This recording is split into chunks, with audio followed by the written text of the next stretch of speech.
Hello, nice to be here. They're just taking a minute to get my video started. But, so yeah, I was fascinated by the brain from a very early age. And I couldn't understand how this 3-pound piece of matter, with all of its neurons firing, neurochemicals slushing around, could produce our subjective sense of self. And basically it's made up of about 100 billion neurons. Each one has about 1,000 to 10,000 synapses or connections. So it creates, well, it's sort of like an information processing machine. And it encodes for everything we experience, from the moment we wake up from a deep, dreamless sleep until we go back into either a dreamless sleep or until we die. Every feeling, every sensation, every emotion. And it's a myth that we only use 10% of our brain. We actually use all of it. But we're only consciously aware of very little bit of what's happening in our brain. Most of what's happening in the brain is happening unconsciously, outside of awareness. And it motivates our behavior, the decisions that we make. And so I'm really interested in what's the neural basis of these unconscious processes that are really dictating most of our behavior. So we can test this in the lab by giving people stimuli like this. So raise your hand if you can see the subliminal message here. Only a handful of people. Okay, I know what you're thinking. Okay, you can see here in the negative space it says S-E-X, right? And then you have the birds and the bees and the flowers are kind of loving towards each other. Yeah? Now once you see it, you can't unsee it. Something changed in your brain. Right? And that's what we want to track, the neural correlates of your conscious perception, because the physical stimuli stayed exactly the same, right? The photons hitting your retina, being processed by your visual cortex remains constant, but what changed was your perception. And that's what we want to track. Now this information, before you were able to see the word sex, it was getting, your brain was processing it, and it would have affected your behavior in a number of different ways. And there's information bombarding your brain all day, every day. If you had to consciously process all of it, it would be too much. So our brain filters it, yet it still affects our behavior. So this information, for example, here's a copy of Parents magazine that recently came out that I think was sending the wrong message. It takes people a minute, right? Parents magazine, yeah. That went to press. And there's a number of studies that show that the subliminal information can affect your behavior. So here's an example where they show people superliminally or consciously the neutral boy here. And then subliminally they flash really quickly either the bad boy throwing the cake or the good boy presenting the cake. And all they see is the neutral image, and they're asked to describe the boy. And sure enough, if they had seen the bad boy, they're more likely to describe him with negative traits than if they saw the good boy. And that doesn't just happen in the visual domain. There are studies that show if you're holding, they have a subject going to a lab, either holding a hot cup of coffee or a cold cup of coffee along the way, because the graduate student asked them, can you please hold my coffee? Then they go into the testing room, and then they're given, again, a description of a neutral person, and they're asked to describe how they feel about that person. And sure enough, if they were holding the hot cup of coffee, they're more likely to describe the person as being warm and friendly than if they were holding the cold cup of coffee. So even from all our sensory domains, this information is getting in and affecting our behavior. Here's another message. So raise your hand if you see the subliminal message here. Oh, all of it? Wow, okay. Not so subliminal. Wow, so you guys all see the 9 dolphins here in the negative space? That's what you were seeing? What were you seeing? Again, this is a really interesting one because what you perceive is context dependent. So what's interesting here is that prepubescent people automatically see the 9 dolphins. Right? Post-puberty, they see the naked man embracing the naked woman. But again, the physical stimuli is exactly the same. But depending on what you've been exposed to, your brain will perceive things in different ways. It's also important to remember that what you see doesn't necessarily correlate with reality. Our brain is constructing things all the time. Where basically, it's a controlled hallucination. When we all agree on it, we call it reality. So here, for example, if you look at square A and B, they look as if they're different shades of gray, right? But actually, physically, they're exactly the same shade of gray. This is the shadow illusion. If you remove the shadow, draw a line between them, you can see. And again, the brain isn't making approximations because A is surrounded by light squares, our brain darkens it up. B is surrounded by dark squares, our brain lightens it up. And I don't know if you guys had this phenomena here, this dress phenomena that was like the rage on the internet. So people saw this middle dress, and some people's brain, light was hitting it, so it was ambiguous. Some people's brains darkened it up, made it blue and black, others lightened it up, made it white and gold. So again, what you perceive doesn't necessarily correlate with reality. So we'll use these bistable images in the lab like this one, where, for example, if I prime you with words like elderly and wise, you're more likely to see the old woman looking down. So that's her nose, her mouth, her chin, her eye. Or if I say youthful, vigorous, you might see the young woman looking away. That's her nose, her eyelash, her chin, and her ear. But you won't see them at the same time. They flip back and forth in your mind's eye. Again, the stimuli is remaining constant, but what's changing is your perception, and that's what we want to track, the neural basis of what you're perceiving at any time. And what we know from different studies is that what correlates with what you're perceiving at any given moment are these coalitions of neurons that start firing together. So you can think of it in your brain, it's like a Darwinian competition between these groups of neurons. Or kind of like a parliamentary election. And occasionally a group of neurons comes to power, they start firing, that's what comes into your conscious perception. It stays there a few seconds. If you attend to something, it stays there longer, until the next coalition of neurons wins, and that's the ebb and flow of your conscious perception. This is actually analogous, this is actually a Twitter feed, but it's like tweets, right? If each tweet is like a neuron firing, if enough people start tweeting about something, it starts to trend in our global consciousness, and that's kind of like what's happening in the brain. It's called fame in the brain. And what brings these neurons together? Well, they're not all firing at the same exact time. That would be like an epileptic seizure. But they're firing in coordination, in sync. And you might think of it like a wave moving through a crowd, right? Each person is a neuron. They're not all standing up and sitting down at the same time, but they're not doing it randomly. In coordination, they're in sync, and that's what brings these neurons together, and they start firing together. The other bit of information is that we know that when you're perceiving something outside of awareness, it activates visually the subcortical visual part, the back of the brain, the visual parts of the brain. So if this is a side view of the brain, this is where your eyes would be. When you're seeing it subliminally, it is activating the visual cortex in the back of the brain. As the information comes more into consciousness, it starts activating the prefrontal cortex, and you get these feedback loops. And that's when the information then comes into perception. So that's one theory of consciousness. There's another recent theory of the neural basis of consciousness called the integrated information theory of consciousness. And this says that basically any system that has integrated differentiated information will have the property of consciousness. So this is a panpsychic view. That brain happens to be one of those systems that has a high degree of integrated information, but it could be in any system that has, and there's a calculation for this number, it's called phi, and that's the amount of consciousness any system will have. That all being said, as I started out saying, much of what's happening in the brain is happening outside of awareness. Right? Freud had this whole theory of subliminal unconscious processes that are affecting our behavior, and we can now start to measure that in the lab. So we can do experiments, for example, like this one, where people are shown money, either a pound, this was done in the UK, or a penny, which is worth less than a pound. And they're asked to just squeeze a grip, and the harder they squeeze, the more of the money they can win. But what happens here is sometimes the pound and the penny are presented superliminally so the person can see it, and sometimes it's presented so quickly they claim not to see anything, but they're still told to squeeze this lever. And what you see is, sure enough, when the pound is presented either superliminally or subliminally, they squeeze harder for the pound, even when they can't see it. And what you see in the brain is that these subcortical parts of the brain, the evolutionarily older part of the brain, something called the basal ganglia, the reward center of the brain, is activated, whether they see the money consciously or unconsciously. Which tells us that we're actually being motivated by things that are happening outside of awareness. And only after the fact does our prefrontal cortex or our more conscious parts of the brain become aware. But a lot of our instincts are happening unconsciously. And so you can think of the brain as being, there are two basic systems.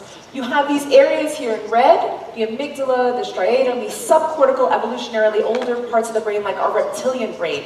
Freud would call it our id impulses. They're driving us to immediate pleasure or avoidance of pain. Then you have the more recently evolved parts of the brain, the prefrontal cortex here. Humans actually have the largest percentage of prefrontal cortex than the rest of the brain, than any other species. And that is a part of the brain that thinks about the future consequences of your actions. So, your subcortical impulses might say, I want that piece of chocolate cake right now. The prefrontal cortex is kind of like the brake system and says, well, maybe, I want to look good in that bikini, and maybe I won't have that piece of chocolate cake. And there's a back and forth between these two systems. And Freud would call the prefrontal cortex like your superego, thinking about the consequences.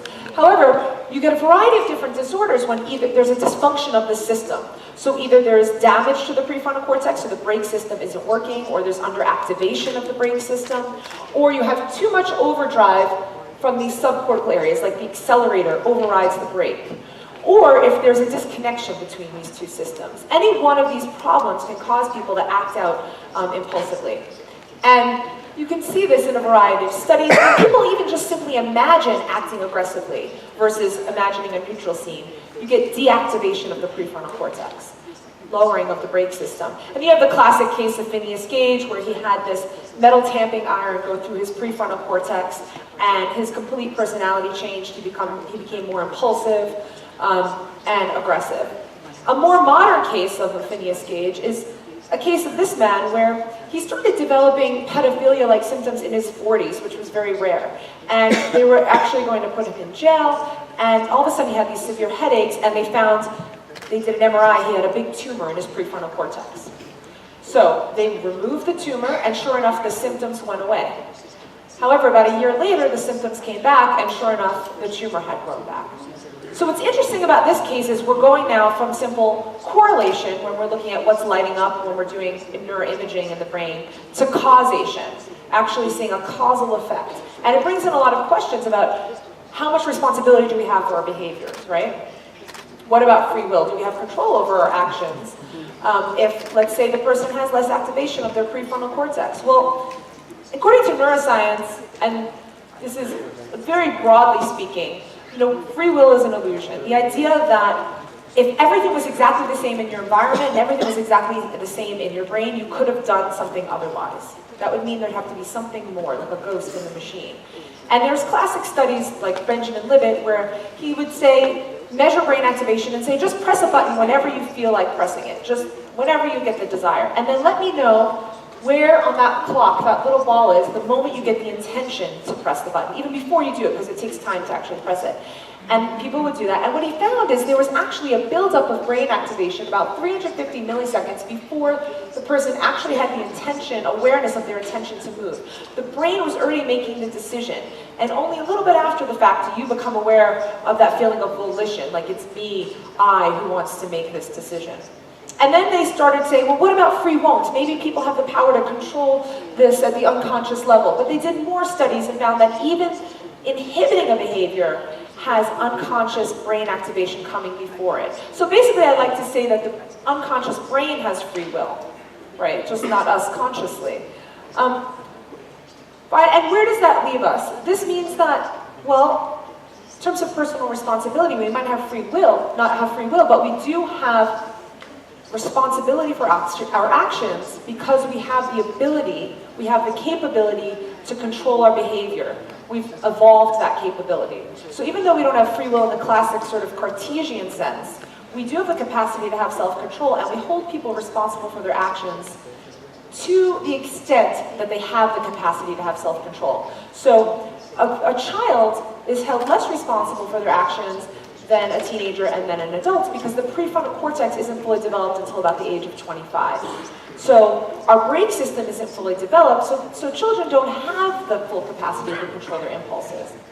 However, there are individual differences in terms of even children in their capacity to have self-control. And this classic Marshmallow Test shows this, right? So you give a child one marshmallow now, and you watch them leave the room. You say you can wait, and you can have 2 marshmallows later, and you see if they're able to do this. Now, there's a lot of variation in children in their capacity to do this. And this one test predicts future job success, health, body mass index, all these measures in adulthood, this one simple test in childhood. So you might be thinking, wow, so these kids, they have no self-control, and teenagers are even worse because not only do they have an underdeveloped prefrontal cortex, but their subcortical areas are in overdrive, all these hormones and impulses. But what's interesting and why I got into creativity is that it seemed that this prefrontal cortex, although it's good for self-control, it also inhibits it. And when you can release that inhibition of the prefrontal cortex, it allows for creativity, right?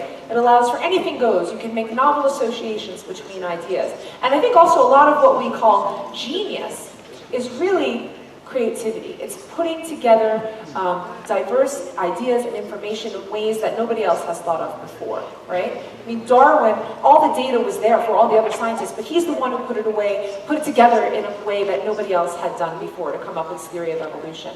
So I started getting interested in creativity because I wanted to gain access to these unconscious subcortical processes that were occurring, and I wanted to find when can we get a state in an adult where the prefrontal cortex is turned down.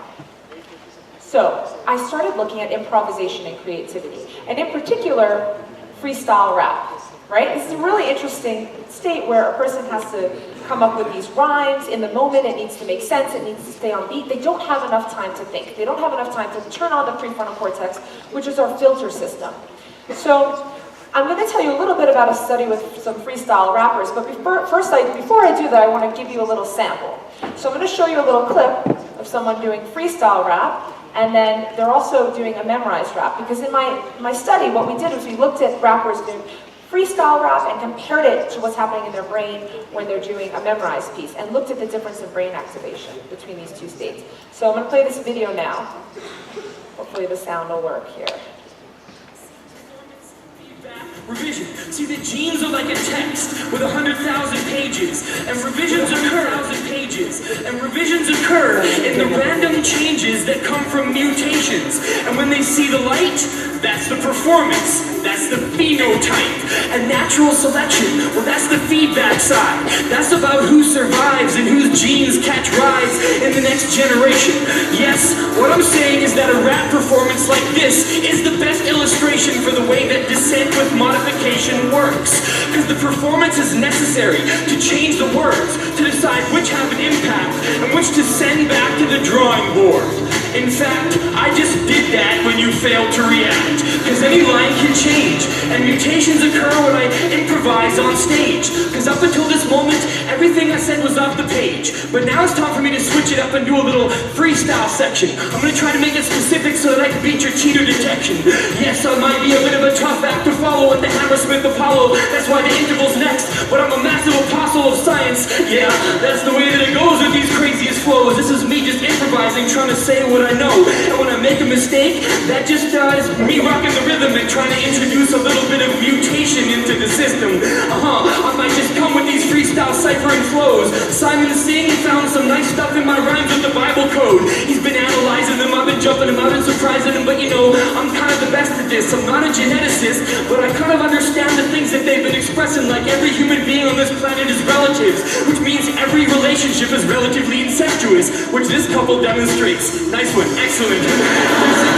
This is the way that I'm rocking the rhythm. This is what you call agnosticism, rationalism. But man, all of these critics have been pissing off Robin Ince talking about, ooh, godless liberals. Well, come on, there's more to godless liberals than that.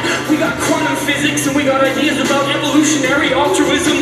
Okay, and some people might try to say that, wait, humanism is the new religion. But it's not, because our ideas are open to revision. See, that's the difference right here. I'm trying to speak this stuff clear. And if you like that idea, then you can make some noise back at me. I'm just trying to scream it out with a lot of audacity. Yes, science does figure things out. Actually, not just mysticism. I'm trying to flip it to this rhythm. Yes, this is me introducing more randomness into the system. But this is my little concept. It's kind of simplistic. It goes like this: performance, feedback, revision. So if you want to know about evolution, this is the definition. Like this: performance, feedback, revision. And if you want to check it out again, I got CDs, you can get them. Like this: performance, feedback, revision. So anybody here can use this concept to learn how to do anything if you want. Performance, feedback, revision. So say it with me: performance, feedback, revision. Thank you.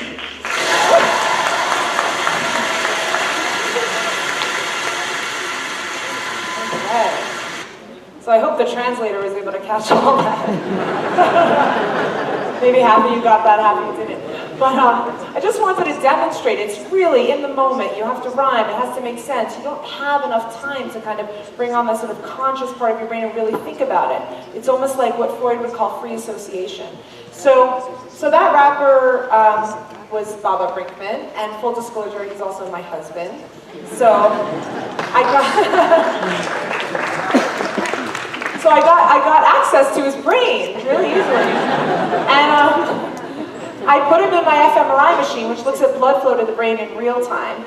And when he first got in, some of my lab assistants noticed two rather disturbing holes right here in his socks. I don't know if you can see that.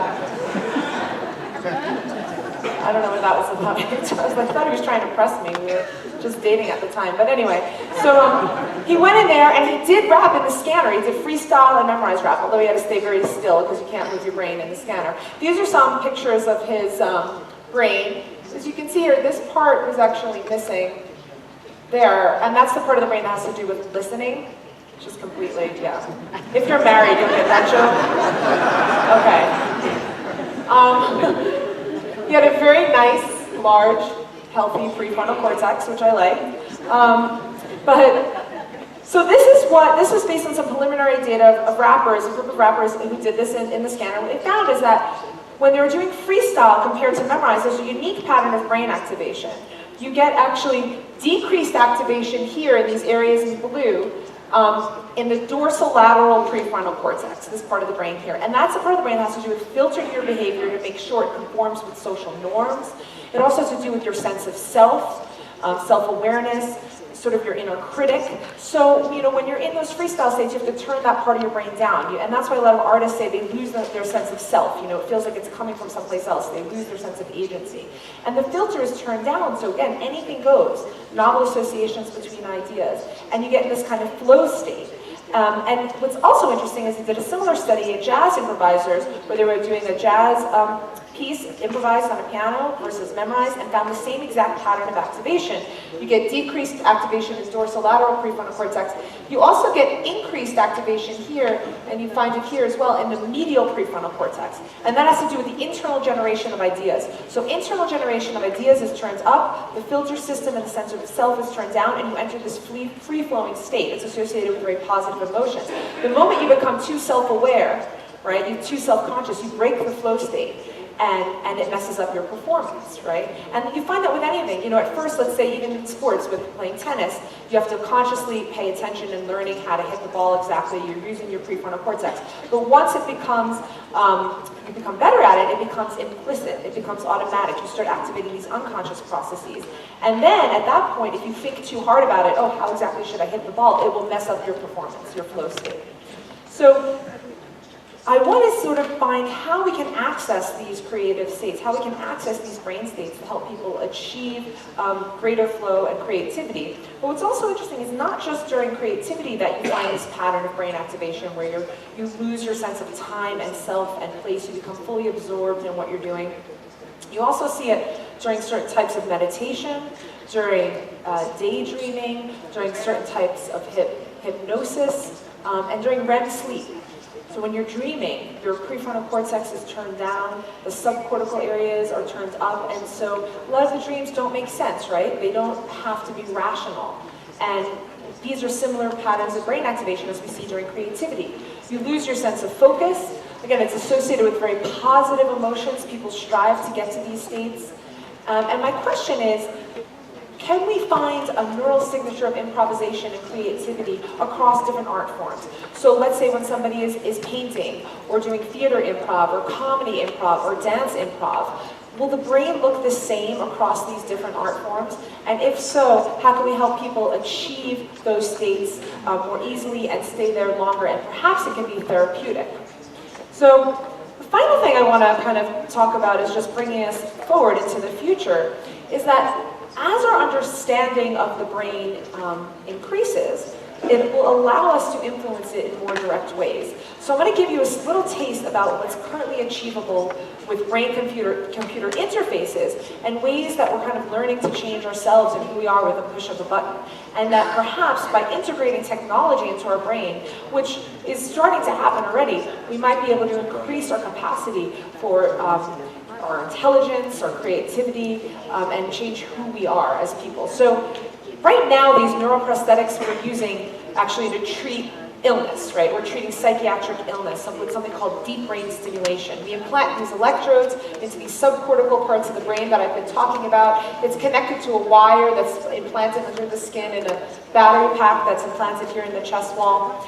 And we can actually stimulate with a remote control specific circuits in people's brain. Now, this sounds like it's pretty sci-fi, but it's been being used for treating people with movement disorders for years now, and now we're moving into the realm of psychiatric illness.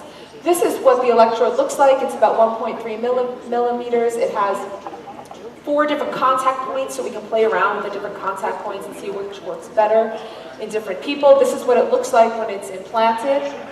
It's minimally invasive surgery. The patient is awake during surgery. We can talk to them. They just, drill 2 little burr holes right in the brain and just put the wire in. It's pretty straightforward. But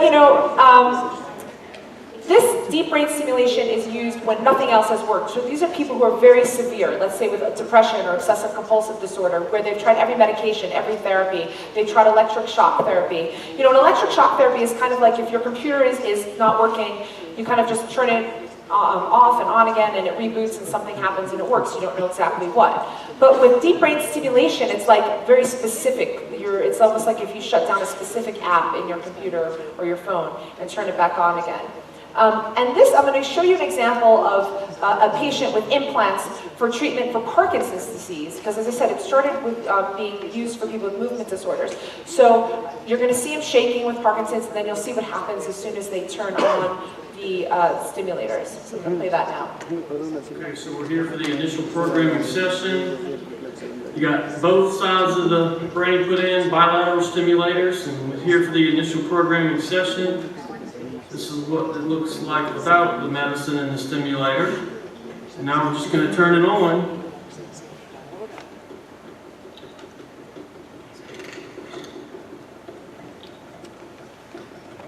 If I can get my fat fingers to hit the button. There we go. See how that feels. How you feel? Yeah. Excellent. Try tapping both your fingers for me. Excellent. All right. Feels pretty good? Okay, good. It's pretty amazing, right?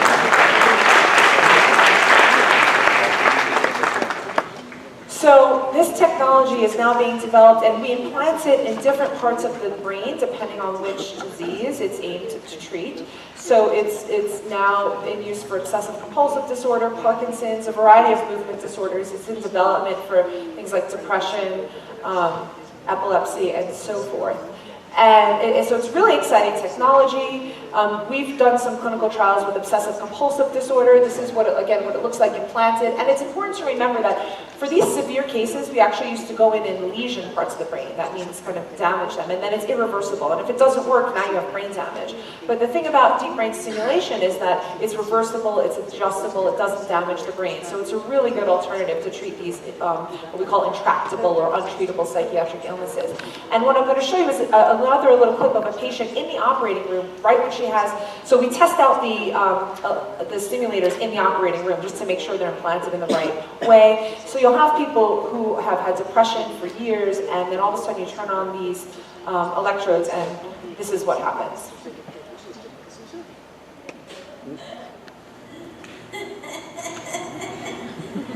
Oh, man.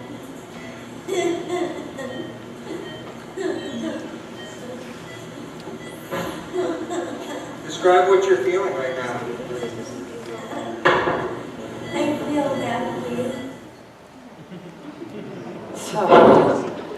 And that's, again, pretty amazing that we can actually go in. Again, we're going away from correlation to actually direct causation. We can go in and affect how people feel and change their behavior. So by stimulating the brain directly and sort of changing their emotions. So you have to be nice to neuroscientists because we have our finger on the button. And now we're moving into, so those are electrodes that are stimulating the brain. But we're moving into these brain-computer interfaces where you have these microelectrodes that we can implant in the brain that actually record information from the brain, okay? So then it records information, so you can imagine this. If I say to you, just don't move your right arm, but imagine you're moving your right arm. Now we implant this microarray that records the information in your motor cortex, that what it looks like in your brain when you're thinking about moving your right arm. Then that translates to a computer, and then that computer translates that information to a robotic arm. So now there are people who are paralyzed, who can now think about moving their arm, and that information with this implant can move a robotic arm for them. It's pretty amazing. And now, more recently, there's studies that just came out of UCLA, of Caltech actually, where they can now give feedback information, sensory information from a prosthetic arm, so a patient can actually feel things from that arm. Again, really amazing. There are people who are quadriplegic who can't communicate, who can now, with these implants, think about moving a cursor on a screen, and they can actually type out a message with their thoughts in these different states. Elon Musk has recently revealed that he's starting a new brain-computer interface company called Neuralink, where it's going to be these, and this is just not what it actually looks like, it's a sort of simulation, where it's going to be this mesh that they implant in your brain that kind of forms with your brain.